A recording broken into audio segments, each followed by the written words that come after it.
메조 소프라노 같은 경우도요, 사실은 밑에 소리를 훨씬 더 많이 다듬어야 됨에도 불구하고 요즘은 그 흉성구 밑에 1단 기어 쪽에 이 성구에 대해서 그렇게까지 강조를 하지 않는 추세입니다. 유럽에서 제가 이렇게 메조 선생님들 노래 뭐 가르치시고 이런, 저도 뭐 메조 선생님한테 배우기도 했지만 밑에 소리를 그렇게 많이 강조를 하지 않으세요. 그 학생들한테 가르치실 때도. 그래서 메조 소프라노도 소프라노와 마찬가지로 위에 두성구 위주로 공부를 하거든요. 그래서 밑으로 내려가서 밑에 파사지오 이전에 그 1단 기어 쪽에 음역대 노래 부분을 부를 때도 그냥 두성을 가지고 두성구를 가지고 좀 이렇게 살살 부른다거나 아니면 그냥 뚝 떨어뜨려서 자기가 그냥 내는 스타일대로 그냥 그 흉성 소리를 내기도 하지만 그 소리가 사실 그렇게 힘든 소리가 아니에요. 이렇게 얘기를 하면 좀 오해가 있을 수도 있지만 그게 뭐 어렵지 않다 뭐 이런 얘기가 아니라 그냥 고음을 이렇게 새로 뚫어서 내는 것보다는 저음을 원래 낼 수 있는 저음을 내는 것은 비교해 봤을 때는 그렇게 쉽지 않다는 얘기입니다. 원래 안 나던 저음 억지로 뚫어서 내는 건 아니고요. 그냥 소리를 흉성을 이렇게 떨어뜨려서 쓰면은 또 소리가 나기 때문에 그 부분에 대해서 그렇게까지 공부를 시키지 않는다는 얘기입니다. 그러면요, 테너하고 엘토가 남았잖아요. 이 테너하고 뭐라고 하죠? 하여튼 테너하고 엘토 같은 경우는 어떻게 돼 있냐면요, 두성구하고 흉성구를 거의 반반씩을 쓰는 파트라고 생각을 하시면 돼요.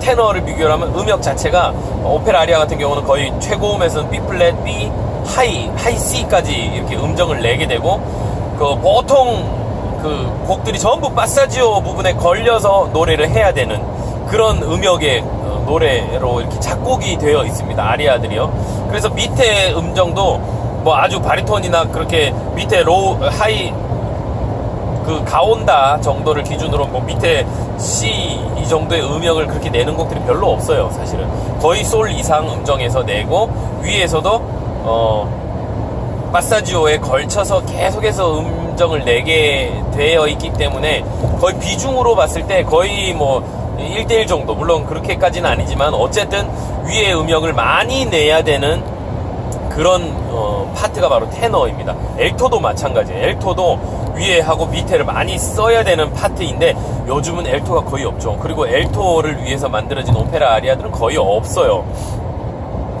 그 얘기는 테너가 가장 공부하기가 어렵다라는 얘기입니다.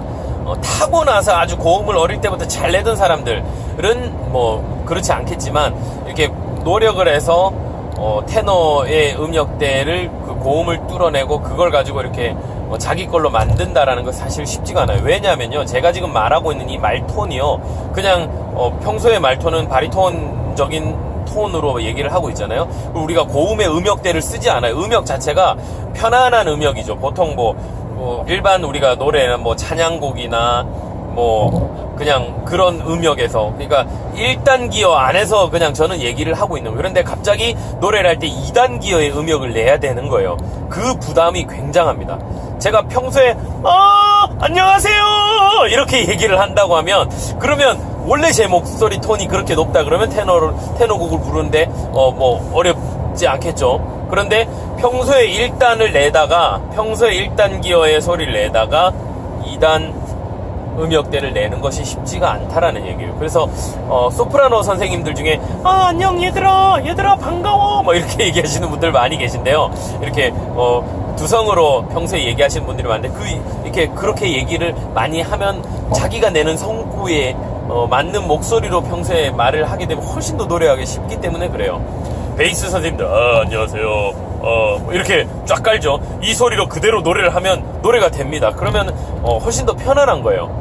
바리톤도 마찬가지고. 그런데 테너는 내가 밑에 성구를 내다가 고음에 노래를 할 때 다른 성구를 내야 되는 이 부담감이 굉장해요. 근데 엘토는 요즘 시대 거의 사실은 없다고 봐야 되고요. 개발을 안 하는 것도 있어요. 엘토를 굳이 막 노력해서 엘토가 될 필요가 없어요. 왜냐면 오페라에서 그렇게 엘토의 비중이 없기 때문에 메조 소프라노가 거의 대체를 하는 시대이기 때문에 메조를 공부를 해놓으면 위에 소리도 많이 쓰기 때문에 훨씬 더 써먹을 일이 많은 거죠. 근데 엘토를 그 비중을 평소에 쓰지 않는 저음까지 계속 이렇게 공부를 하고 고음에서의 어떤 비중은 그다지 많이 두지 않는다. 그러면 사실은 활용도적인 면에서 많이 없다라고 생각을 할 수도 있는 부분이에요. 그래서 어쨌든 뭐 엘토는 거의 없다고, 테너가 굉장히 어렵다는 얘기입니다. 이 얘기가 여러분들한테 이해가 가는지 모르겠어요. 이 빠사조에 대한 얘기를 지금 하고 있는 거거든요.